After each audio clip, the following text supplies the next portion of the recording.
승부 있는 선수, 컨디션 좋은 선수 확실하게 챙겨드리겠습니다. 오베다 킬러로서의 면모 확실히 보여드리겠습니다. 챙겨드리겠습니다. 자, 지금부터는 특성급 경주를 살펴보도록 하겠습니다. 오늘 특성급 경주, 안정적인 경주가 상당히 많습니다. 하지만, 함정이 또 도사리고 있는 경주도 있죠. 겉으로는 외형적인 분위기상 강자가 강력한 축이 나서고 있습니다만, 순간적으로 강자가 방심했을 때는, 그때는 어설프게 터지지 않아요. 그때는 그야말로 초대박이 나올 수 있다는 점, 이 점을 감안하시는 배팅자들이 필요할 것 같습니다.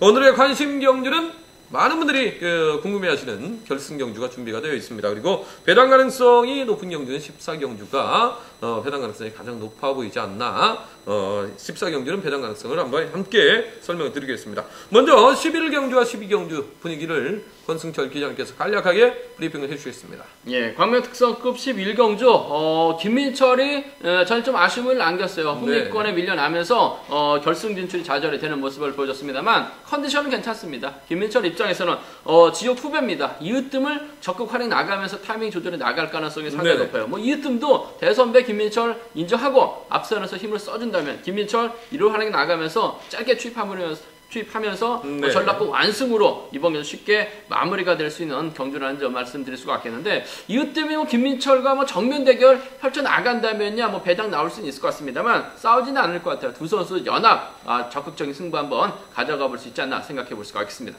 네. 예, 광명 특성급 12경주입니다. 대타 출전하고 있는 정종진 요즘 기세가 상당히 좋습니다. 물론 1번 인치환, 7번 이용주 고향팀 선수들이에요. 앞선 장악해 나가면서 정종진을 좀 견제 나갈 수도 있을 것 같습니다만 인치환도 시속 안 나오죠. 이용주도 시속 안 나와요. 두 선수가 정종진을 인정하는 경주 중 펼쳐 나갈 가능성이 상당히 높다는 점에서 정종진이 고향팀 위에서 누구를 챙겨 나가는 것이냐를 생각해야 되는 경주가 되지 않을까 생각해 볼 수가 있습니다. 아무래도 타임만 일어 나간다면 3복승까지 고향계양의 완승까지도 한번 물어볼 수 있는 그런 분위기로 경주가 진행되지 않을까 생각해 볼 수가 있겠습니다. 네, 계양팀, 고향팀 선수들의 연합이 기대가 되지만 고향팀이 타협을 협공에 나설 경우에는 6번 정종진의 고정 가능성도 배제할 수 없다. 이렇게 설명을 해주셨습니다.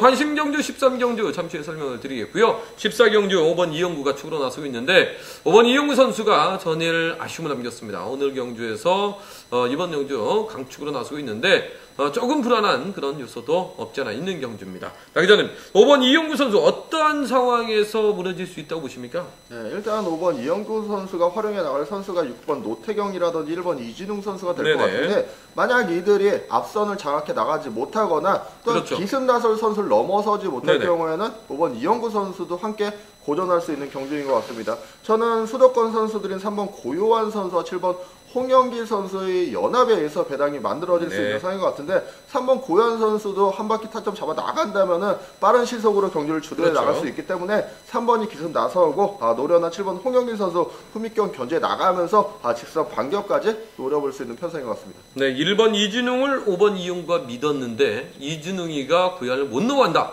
그러면 3단으로 5번 이용구가 넘어와야 되는데, 만약에 앞선에서 어설프게 홍석환이라든가 이러한 선수들이 비비면서 외선에서 견제를 한다면은 못 넘어갈 수도 있어요. 그렇기 때문에 이번 경주 대박이 터진다면 수도권에 의해서 나올 수가 있겠는데 7번 홍영기 선수가 3번을 활용해서 역전에 나설 수 있는 요지의 복병 선수다. 이렇게 말씀을 해주셨습니다.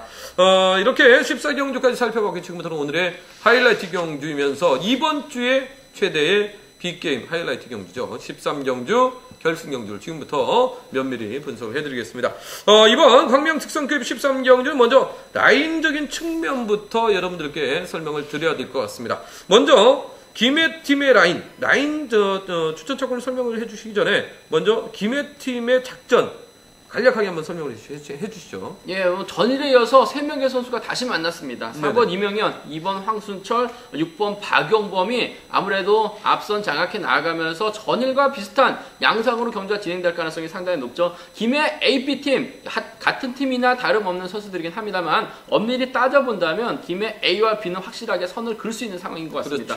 이번 경주도 이명현이 선행감이 살아나고 있어요. 그 점 때문에 주도권 잡아 나갈 가능성이 상당히 높습니다. 이명현이 기습 나서고 이럴 박용범이 중심에 있을 가능성이 상당히 높죠. 그 뒤는 황순철이 막혀 나가면서 김주상의 대상 경주 2연패를 저지해 나갈 가능성이 상당히 높습니다. 승부거리가 길어져야 될 가능성이 상당히 높죠. 이명현, 1월 활약 나갈 박용범, 견제량만 놓고 본다면 황순철 손가락 안에 꼽힙니다. 적절하게만 김주상 견제해 나간다면 전일과 같은 경주 결과 또다시 일고 나갈 수 있다는 점에서 그렇죠. 아무래도 김주상보다는 박용범을 위한 맞춤 편성이 짜여지지 않았나 생각해 볼 수가 있겠습니다. 네, 6번과 2번이 티플레이 나왔다면 김해 팀은 이명현 선수가 전일처럼 먼저 경기를 주도하는 방법이 가장 최선책이다. 그리고 1호 활용에 나갈 6번 박용범이나 황순철이가 외선에 치고 나올 1번 김주상 선수를 완벽하게 견제를 했을 때 동반 입상이 가능하다 이렇게 설명해 주셨습니다. 문제는 이제 유성팀과 유성팀 수도권 선수들의 연합인데